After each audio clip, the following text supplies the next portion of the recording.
This is Andi Purewal, Boxing News. I'm joined by Johnny Nelson, MBE, former world champion here in Wolverhampton. Johnny, how are you?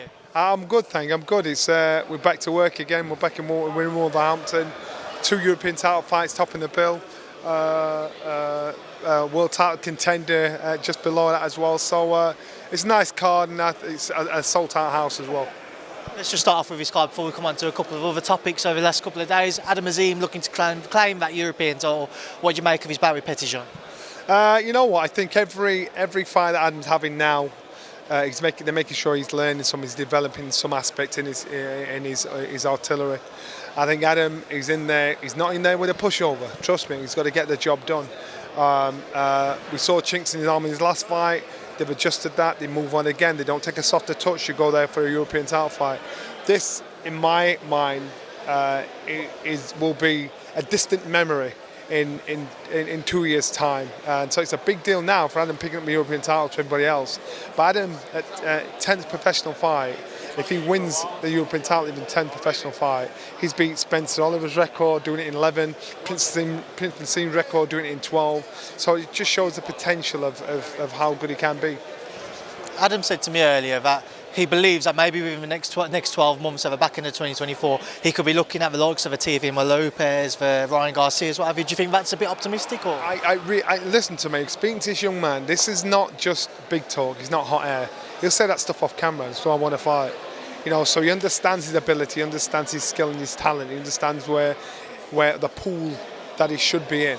So if you've got aspirations like that and you think that's where you belong, a fight like this is just getting the job done.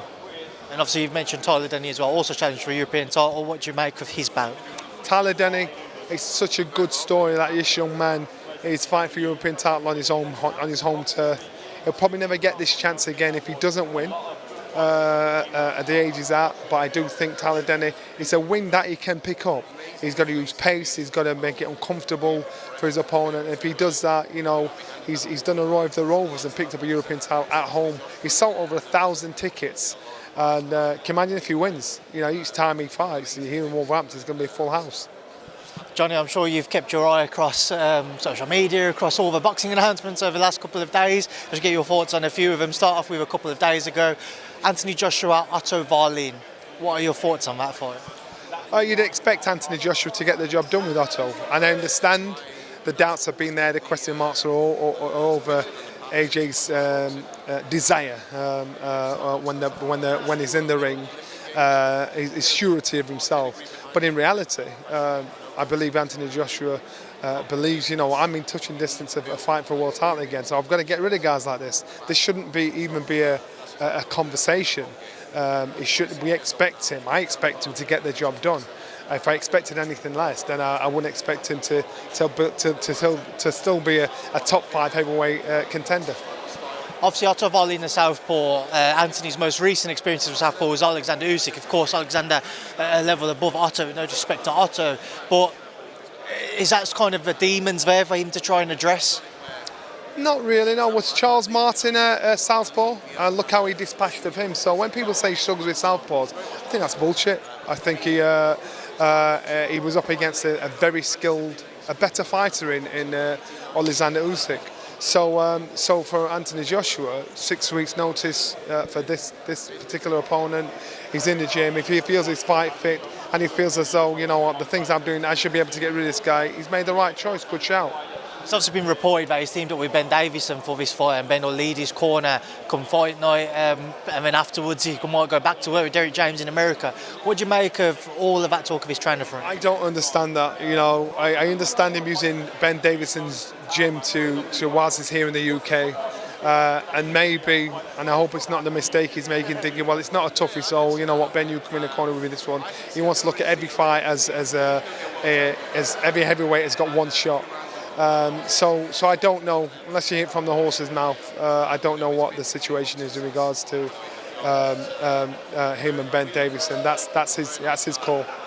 If say it was to be true, and obviously that Ben's going to lead that corner come December 23rd, there's been question marks in the past, has he maybe floated about a little bit too much with different trainers at this stage in his career? If that proves to be the case and he moves on again with Ben, would you start to question it yourself? You know, too many trainers now? I've never been a fan of fighters that move, chop and change trainers. I've never.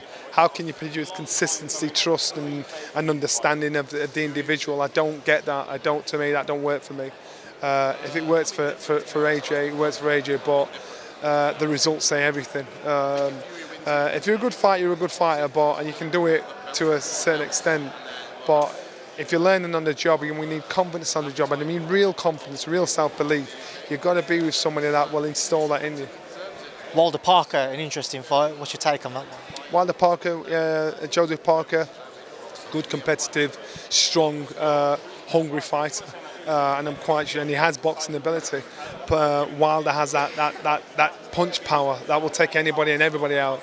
And you know what? I actually think Parker may have better boxing ability, technical ability, than Wilder. But the punch power Wilder displays is phenomenal. So this is where the problem may lie. We've seen Wilder in with the guys that are technically more superior than him, but he's got rid of him. If Wilder still has that TNT, if Wilder still has that snap, that spite, then you can only see it going one way. Daniel Dubois and Jerome Miller. Again, your thoughts, please, Johnny. Jerome Miller was the loudest in the room, and he's the one that probably got most clickbait in regards to the press. And Jerome Miller, you know, like it or not, he's on the bill.